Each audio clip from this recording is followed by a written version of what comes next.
Hare Krishna, dear devotees. We have very special guest today. It's Ladvamsi Prabhu, but honestly he is not a guest because he is living in Ukraine such a long time, and he is very interesting devotee, and we have some questions to him.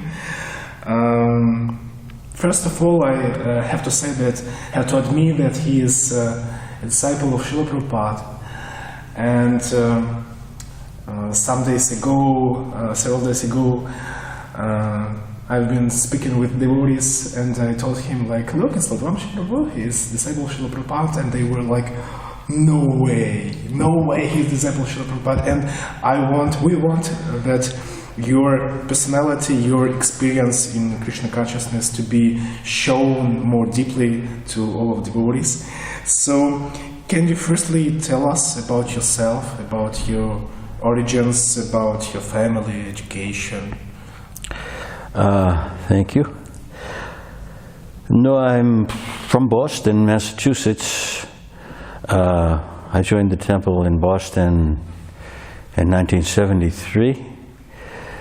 I was studying in the university, and I was looking for something spiritual, and I went into the library at the university I was studying, and I was looking for books on spiritual books, and I came across a magazine called Back to Godhead.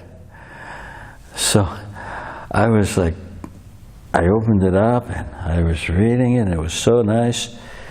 And in the back of the magazine was the address of the Boston Temple, and the phone number. So that's how I came in contact with Krsna Consciousness. And I called the temple, and then a few days later, to my surprise, I was walking on the university campus, and there was this effulgent person in saffron robes, and he was standing in front of the Union building at the university, and I knew he was from Hare Krishna temple, so I approached him, and I couldn't believe how happy he looked, and he had a box of Bhagavad Gitas, so he was distributing them, and he gave me one, and I was just like, wow, this is so wonderful. And then I didn't realize that he wanted, I thought he was distributing them for free. So maybe I asked him, is this for free? And then he says, well, we ask for donation. So I gave him a few dollars or something like that. So that was my first association with Prabhupada's movement. Niranjana Swami also has a similar story of how he first contacted Srila Prabhupada's movement. He went into a bookstore in Washington, D.C., and he was looking for books on yoga, and he found a Bhagavad Gita, and it said up on the corner, $5 or something like that. So he bought it, and later on he found out that store didn't sell Bhagavad Gitas, that a devotee had gone in there and just placed the book there without, just without any permission or anything. He just put the book on the shelf. Yeah. And that's how he came in contact with Srila Prabhupada's movement. Do you remember the name of the devotee who was spreading the books? Oh yeah, I remember his name very well, because his name was Vivaswan. Vivaswan, and he was so effulgent. He was just like shining like the sun. And he had such an appropriate name, Vivaswan. Later on, I joined the temple, and he was living there. Narendra Swami was living there. And it was in Boston, yeah? In Boston. Narendra Swami was living there. Tredas was the temple president. Pyari Mohan, who has come to visited Ukraine, he's now serving in Connecticut, but Pyari Mohan was there. He was my Sankirtan leader at first. It's really the best year of my life, that first year in Krsna Consciousness, because when devotees first come, Krishna doesn't take the offenses. He excuses all offenses, and so Krsna Consciousness can be very nice. In the very beginning, it can be, you can get a nice higher taste that way. Can you tell a little bit more about these first years of your life in Krsna Consciousness, 73rd, 4th, 5th, maybe some? Yeah, Tredas was the temple president in Boston, and it was a very simple life. I didn't even, all I had was a dhoti and You moved to the temple? Huh? You moved into the I moved into the temple, yeah. And when the semester came to a finish in the university I was attending, I told my parents I was going to quit the university and I was going to move into the temple. So that wasn't that very... They basically were... Well, my father was very, very upset. Yeah. But I moved into the temple in the end of 1973, and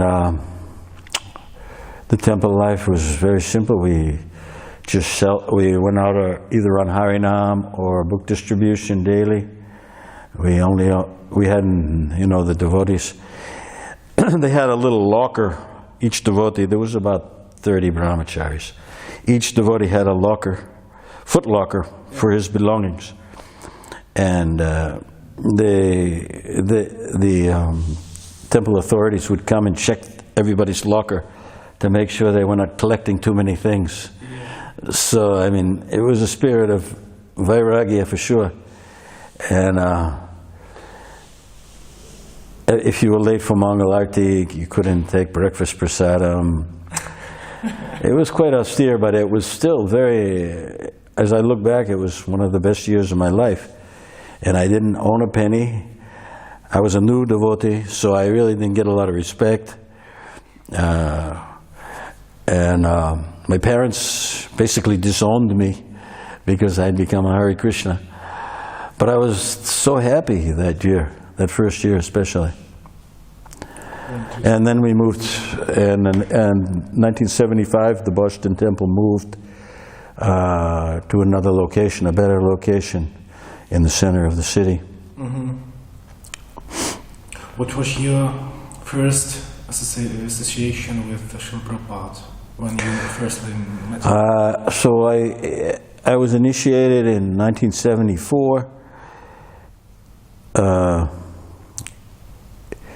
and of course the initiation was held by the temple president, so I didn't get to see Srila Prabhupada until about a year after I was initiated. I got to meet Srila Prabhupada in Philadelphia when he came to Philadelphia for the Ratha Yatra in Philadelphia. It was quite an experience. I was like, when I first saw Srila Prabhupada, it was almost like, seeing God, because his face was not an ordinary face. Just to look in, I looked in his face. The first time I saw him, I was only like this far away from him. He was driving in a car, and I was outside the car, and I was looking in the car trying to see him. And when I saw him, his face, he looked right into my face, and I was like seeing God, and I just fell down and off of my obeisances. There's nothing else I could do. And that was 1975. What does your name mean? Did he explain it? Well,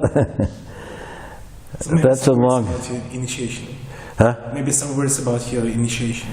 My initiation, oh, yeah, that was a funny story because I was supposed to be initiated in the next initiation they were going to have. I was getting initiated the next time there was initiation in the Boston Temple. So I was very enthusiastic. I'm going to be initiated soon. But I was on traveling Sankirtan with Pyari Mohan. So we were traveling at that time away from the temple. And for some reason, Pyari Mohan decided to go back to the temple. And he drove back to the temple. And we were like a couple states away, so we were like 3-4 hours drive away.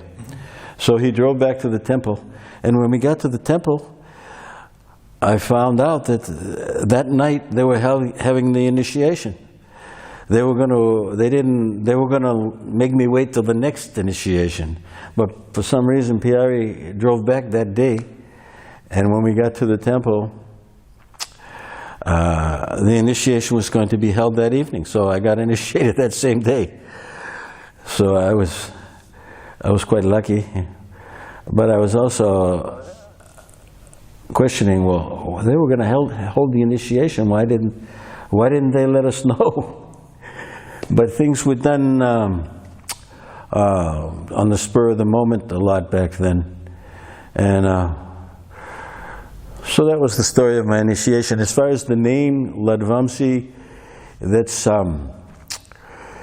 I've talked to many devotees, and they believe that the secretary, when the secretary wrote Prabhupada's letter accepting the temple president's request that I be initiated, that he typed out the name wrong, because there's no meaningful Ladvamsi. I mean, there's no Sanskrit knowledgeable devotees, or even, I think, who did I ask? I asked Sri Dayananda, I asked other devotees, and they think that it was misspelled, mistyped, when the letter was sent to the temple president in Boston.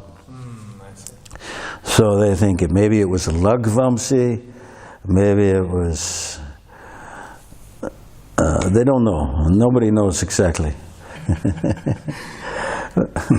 Those days, initiation was like temple president was reading letters of Srila Prabhupada. Right, the temple president would write a letter to Srila Prabhupada asking that such and such people be initiated, and Prabhupada would write back a letter saying, yes, I accept these following people as my disciples, and their names will be such and such, such and such, and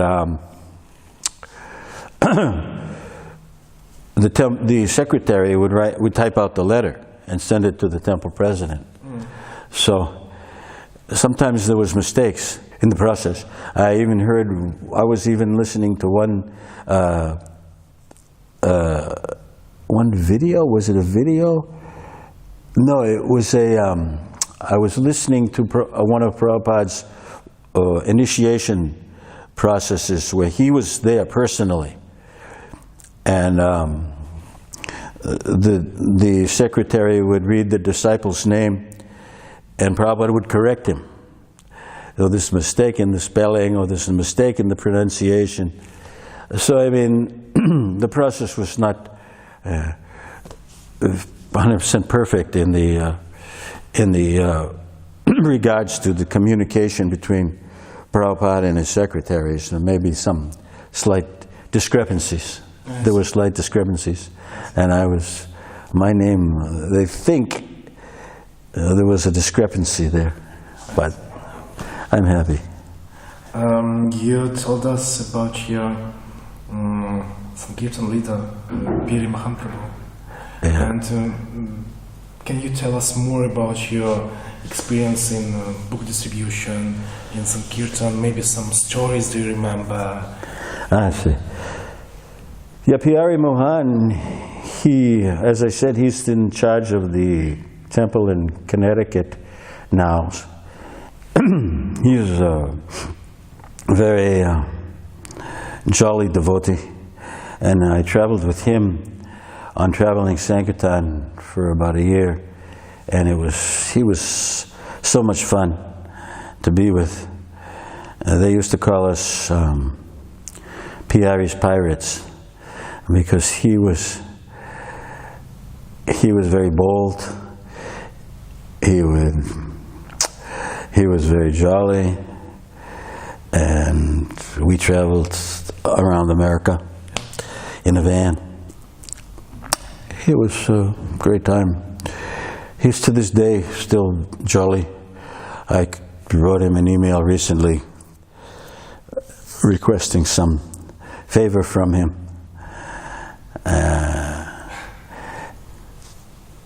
And he wrote back to me denying my request and saying, no cigar. I mean, no, when in English people say, close but no cigar, it means no. So that's how he finished his email, no cigar. It was like some party, like Radha Damodar Krishna Maharaja. Right. Pyari actually left the Boston temple and joined the Radha Damodar traveling party, which was a blow to me because he was my Sankirtan leader. So he left and joined Radha Damodar as a leader there. And I remained at the Boston temple. Naranjana Swami was there. Naranjana Swami became a Sankirtan leader also after Pyari. And it was Naranjana Swami who invited me to Ukraine in 2002. There was a festival being held. Back then the Bhakti Sangama festival was just called the Odessa Festival. Yes. So in 2002, we were friends all these years, and he invited me to come to Ukraine for the Odessa Festival. And I came here in 2002, and we went to the festival in Odessa. At that time, I think his name was Venupani, was the temple president in Odessa. Agastya Muni was the president here in Kyiv back in 2002. So he's been president in Kyiv for more than 20 years. So I mean, how good is that? I mean, the only other devotee in ISKCON that's been a temple president that long is a god brother of mine, Suvas. He's the temple president in Los Angeles. He's been temple president there for maybe 40 years or something like that. But Agastya Muni is amazing. For more than 20 years to do what he's doing is quite amazing. Wow. But anyway, 2002, we came to the festival, and I really liked it. The devotees in Ukraine, I really liked them. So I went back to America after the festival, and then in 2003, I returned for the Odessa Festival. And since that time, since 2003, I've been living in Ukraine. Mainly because the devotees here are I feel very comfortable with them, and they're very, very, very nice, caring devotees, friendly, respectful. And I really liked it here, and so I've been living here since 2003. I see that you have really close and nice relations with Niranjan Maharaj, and you have been acquainted maybe for more than 40 years. 50 years. 50 years? Yeah, since 73. 73 years, 51 years. Yeah. Maybe can you share some experiences, some stories, some experience with him, some touches? Well, he's a close friend, but he's highly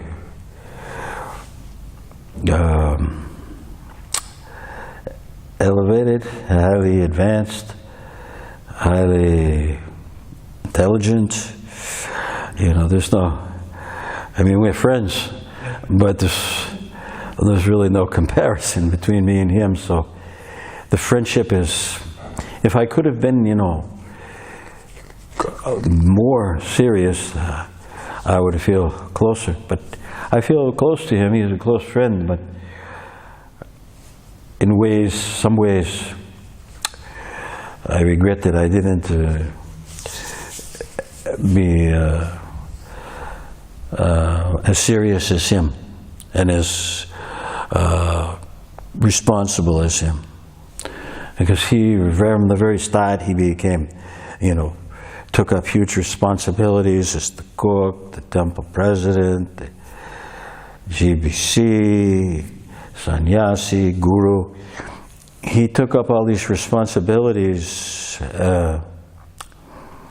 and it's very difficult to do that, to be in such a responsible position, in such a big responsibility, and he's been so responsible. So he's always tried to help me, and we traveled together in Boston. He always came to visit me when he returned to Boston on his when he was a sannyasi, a traveling preacher, and he brought me here to Ukraine. What more could he do? He brought me to Ukraine, and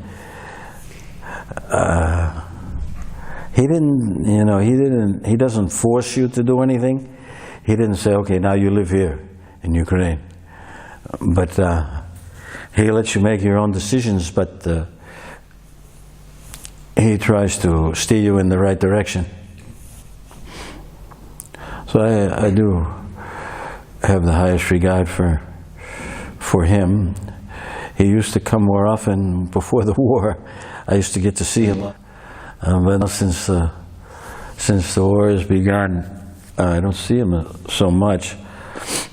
So that's my loss, because by his association, your consciousness is improved. I see. What? Just a little back to 70s. You moved in to the temple in 1973. You said, and in some time I suppose you moved out of there. Yeah? Yes, I became a.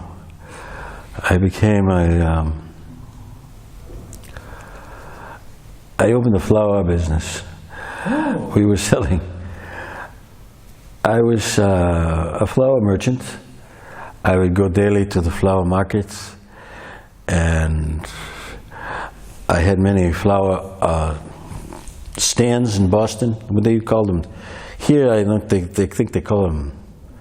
I see them all over the place. I think they call them kiosks, yes, or something like that. Flower kiosks. Yeah, yeah. In America, they call them flower stands. Yeah.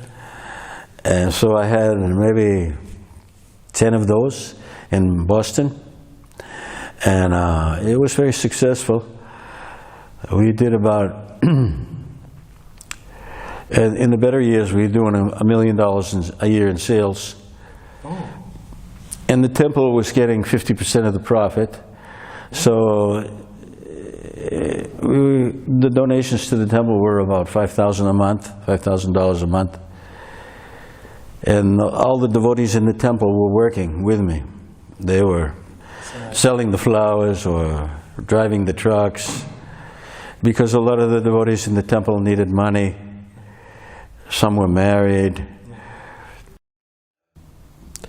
So I did that for many, many years before I came to Ukraine.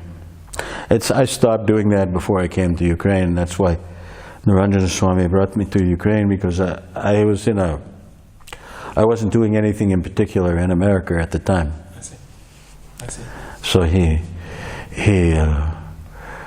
invited me to travel with him to Ukraine. I don't know if he actually thought I would live here, but as it turned out, because the devotees here were so nice, I was so happy coming to Ukraine. And the first year I lived in Ukraine, I was staying in I think it's called the Vedagarbha now, in the temple.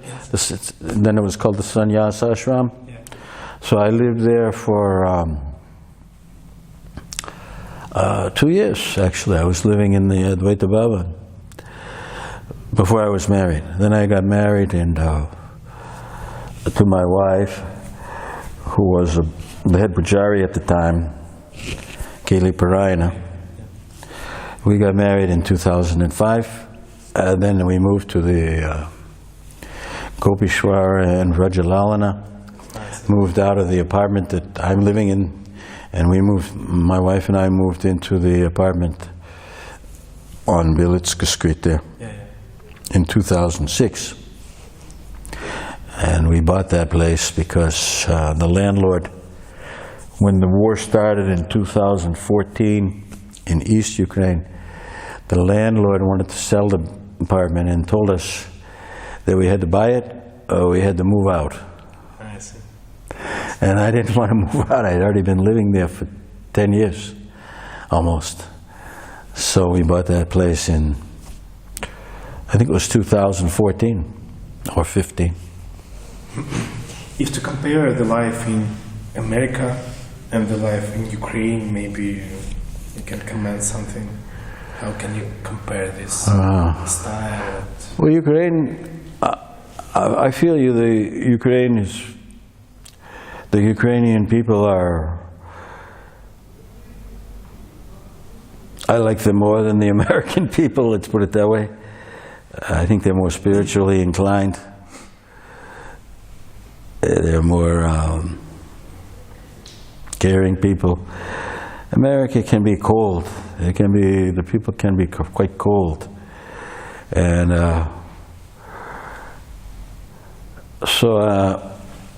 and it's also very expensive to live in America now, especially now.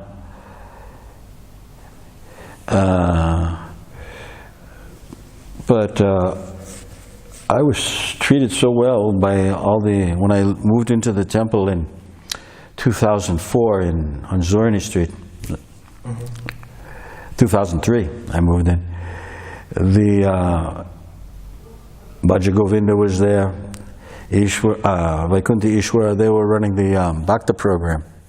Mahadev was in the Bhakta program, and there was such a beautiful atmosphere. Bhairava Tajikar and Antaryami were there. There was a devotee, Sudhira. He's now in Lvov area. He's your god brother. Yeah. He was there. He would take us on Harinam. So I mean, the atmosphere was so nice in the temple, and still is that way. I really enjoy the atmosphere in the Kyiv temple. I find Ukraine to be like home for me. I feel this is my home. I see.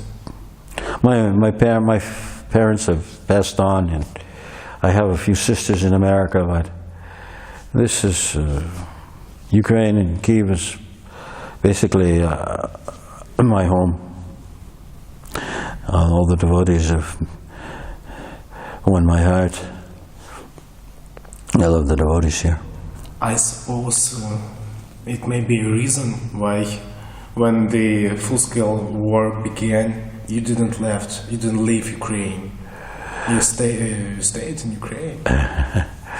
Actually, when the war in 2022, when the threat was that the Russians were going to come and try to conquer Kyiv, Yeah. and they were moved into Bucha, and they were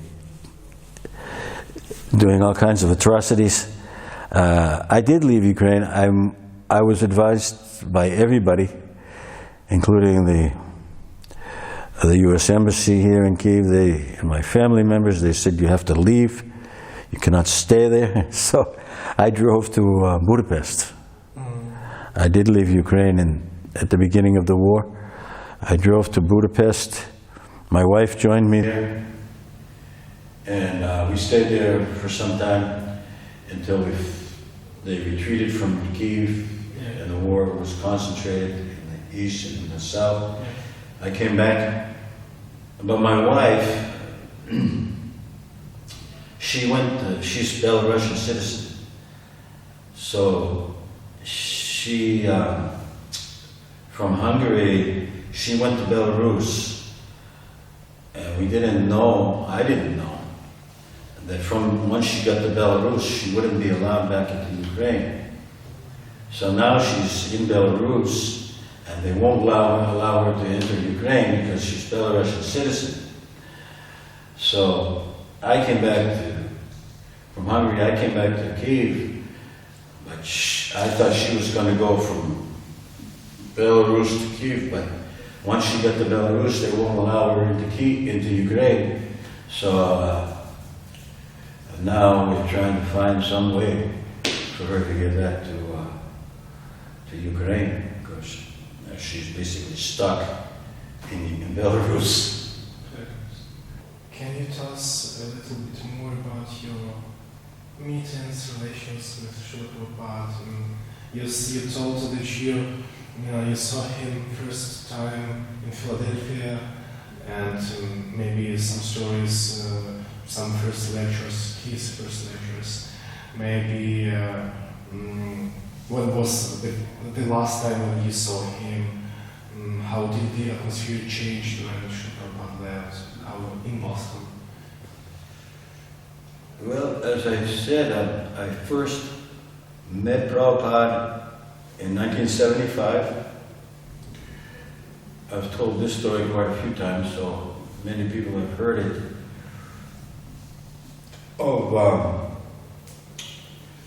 I had already been initiated for a full year, and I still hadn't seen Srila Prabhupada.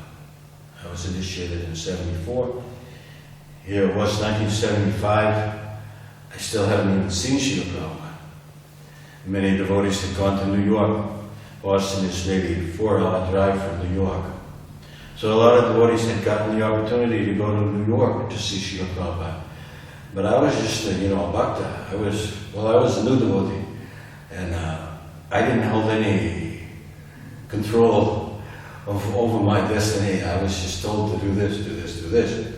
So I never got to see Srila Prabhupada, and I was quite upset that I'd been initiated for a full year. I haven't even seen Srila Prabhupada.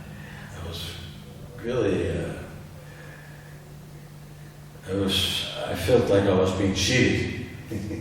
So then finally, the Boston Temple decided that all the devotees were going to go to Philadelphia for the Rath Yatra, and that Srila Prabhupada was going to be there. So I said, wow, here's my chance. So we drove all night, I think. No, that was another time. Twice we drove to Philadelphia for Rath Yatra. But the time that Srila Prabhupada came, we arrived in Philadelphia the day before the Rath Yatra. And Srila Prabhupada was already there. He was staying across the street. And we even knew which room. It was a house across the street, and we knew which room was Srila Prabhupada's room, so we were constantly, aware of Srila Prabhupada's presence, but I still hadn't seen him. So, and here it was the day before the Rath Yatra. So, my friend was going to stay up all night to cook, helping the cook for the Rath Yatra. So he told me, he asked me, would you like to stay up all night and help the cook?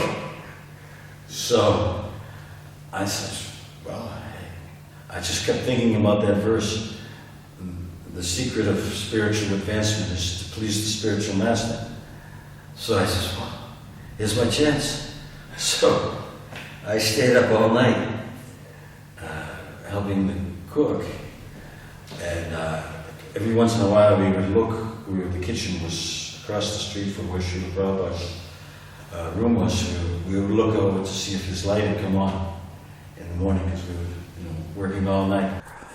So I'm meditating on Prabhupada's, and I know I'm going to see him the next day, for sure, for the first time. So I'm working all night long.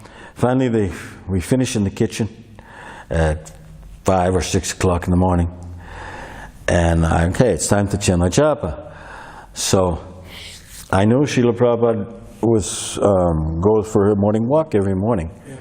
So I took my bead bag and I started walking up and down the street, chanting my rounds near Srila Prabhupada's house, where he was staying. Yeah. I said, now I will get it. It's only a matter of half an hour or something. I'm going to be able to see Srila Prabhupada. So somehow or other, he left in a car to go on his. They were going to drive him to a park for his morning walk. So I didn't see him come out of the house. I was a little bit down. So he got out of the house and into the car without me seeing him. So I still hadn't seen him. So now I know he's, then I'm asking people and they say, oh, he already left for his morning walk. He went in with Brahmananda and they drove him to a certain park and he'll be coming back soon. So I'm chanting my rounds right there in front of his house. Well, he's got to come into the house. I'm going to see him this time. So I'm walking up and down in front of the house, in bare feet. Yeah. Hadn't slept all night, trying to chant my rounds. We drove all day the previous day to Philadelphia. And so I'm walking up and down, and then the car comes. Srila Prabhupada's car comes to drop him off. So I started running next to the car because I wanted to make sure I was there when Prabhupada got out. But as I'm running next to the car, I'm right next to it, and I looked into the car, and there was Srila Prabhupada's face looking out the window at me. Our faces were only this far apart.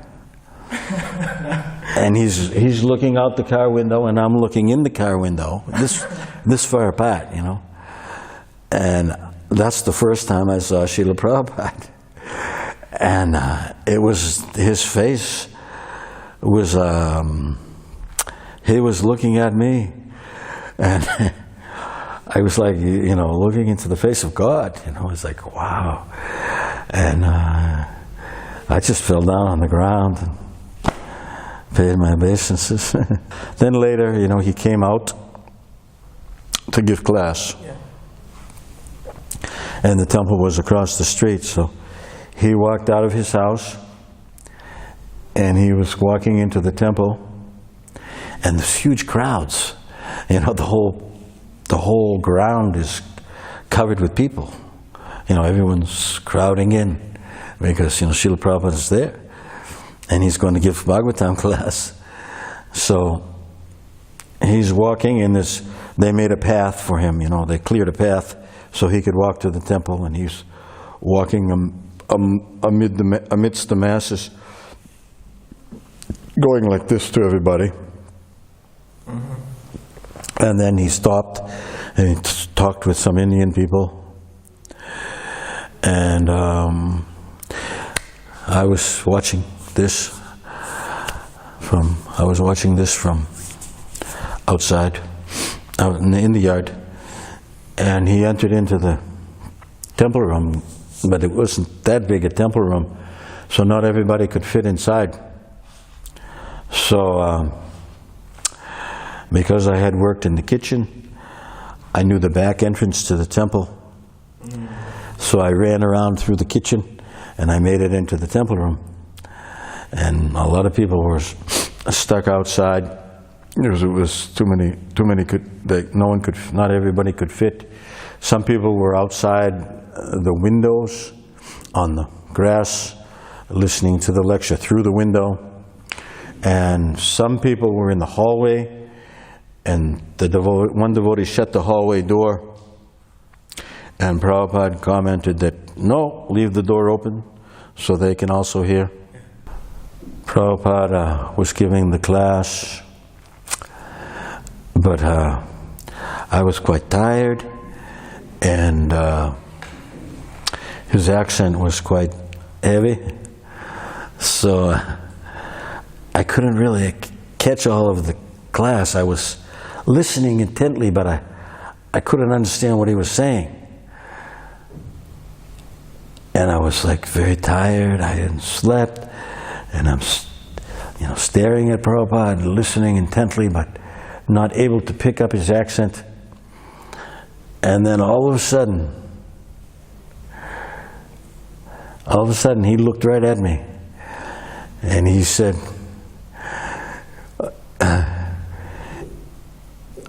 and I heard this clearly, if you don't surrender to Krishna, you will be forced to suffer. And I heard those words perfectly. I couldn't hear any other words. And he was looking right at me. And then he started to, and then he just said that one sentence, and then he continued with the class. And again, I didn't understand a word he said. Wow. So the point is, then I went back, right, to the transcript of the class, on that class, because, Prabhupada's lectures you can get the transcription of them. And I read the transcription over and over again, and those words are not in the transcription. Those words that he spoke when he was looking at me. So it's some mystical thing that happened there. That's all I can figure out, because I saw him looking at me, and I heard him say those words, but they're not in the transcript. So you be the judge. It was your first and last meeting? I did see Srila Prabhupada again a couple times, but not in a very intimate circumstances. I saw him in 1976 when he came to New York for the Ratha Yatra. He was ill at the time. This was the New York Ratha Yatra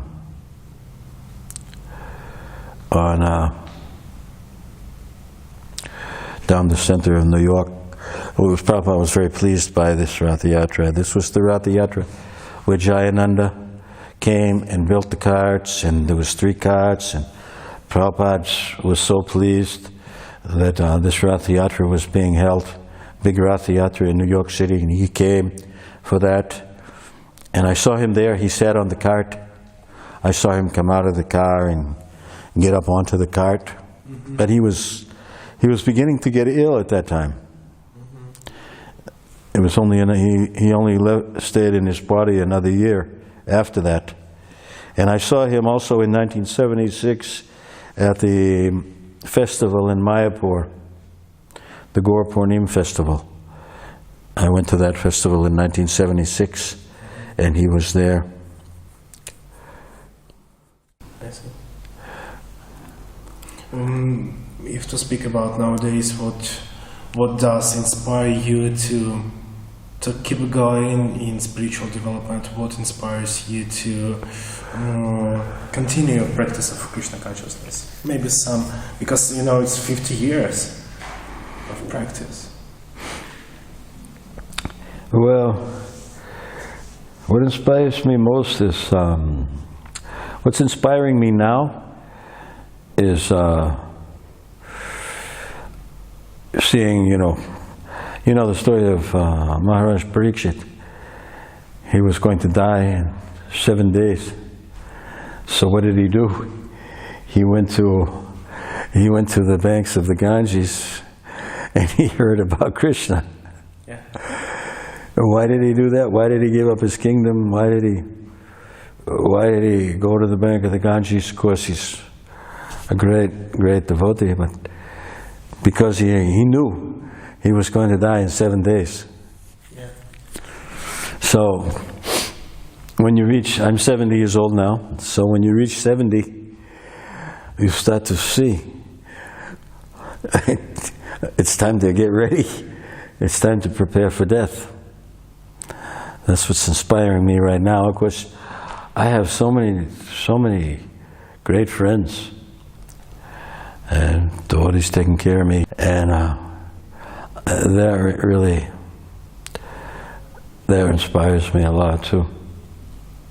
Because people like that are hard to find in this world, in this material world. It's hard to find devotees. It's hard to find, devotee association. It is so valuable. So that's what's inspiring me now.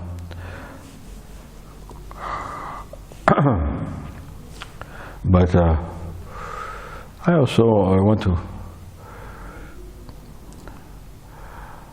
don't want to stay in the material world. It's not a nice place. It's always danger at every step, sufferings. One of the first verses we learned was when Boston, we used to always quote the verse, Brahma bhuvana loka puna vartino juna mam upetya tukontaya puna janma navidyate. That every planet in this material world is a place of suffering, places of misery. All the places of misery wherein repeated birth and death take place. So, I'd like to try to be a devotee. Before I die, I become a good devotee. And maybe Prabhupada Lord Krishna will be kind to me and give me another chance to become a pure devotee. Because no one goes back to the spiritual world without being completely pure. You look so young, and you told you're 70. What do you do for your health? Well... Okay, prasadam. Nice prasadam, but what else? You say that, but I look at myself in the mirror, I don't see that.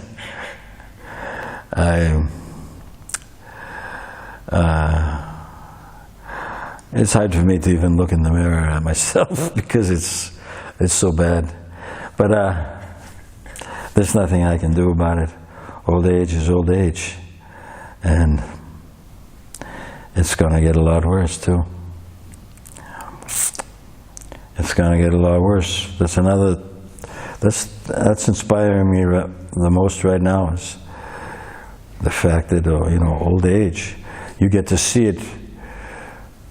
When you get to see it firsthand, then it helps you become more serious in Krishna consciousness. Not that I'm serious, but I'm trying to be. If to look back to your life, what advice can you give to our viewers? Maybe some message, maybe some, some sutra. Well,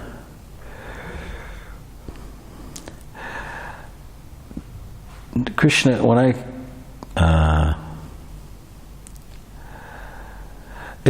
Krishna consciousness is not as easy as sometimes we think it could be. I mean, when I first came, I was thinking, I never thought it would be this hard to be Krishna conscious.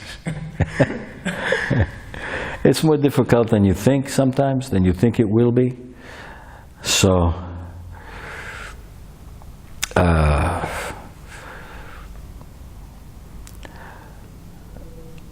that's the reality of it, that it's not so easy to be a devotee of Lord Krishna. Krishna says, one who says he's my devotee, he's not my devotee. But one who says he's a devotee of my devotee, then he is my devotee.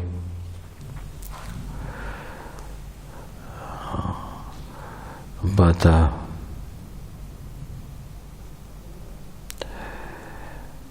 it's not that easy. It's hard. For me, it's been very difficult, and that's why one thing I try to practice and try to tell other devotees is that we have to help each other, not hurt each other, be respectful. And one thing that would really help others is to show the proper respect to others. If we show proper respect to others, then even though we may not be able to personally serve them or do anything, they don't need anything from us, but if we show them respect, then that can help them in Krishna consciousness. Thank you for your time. Thank you very much. It was... Oh, thank you. I hope I've been some service to you.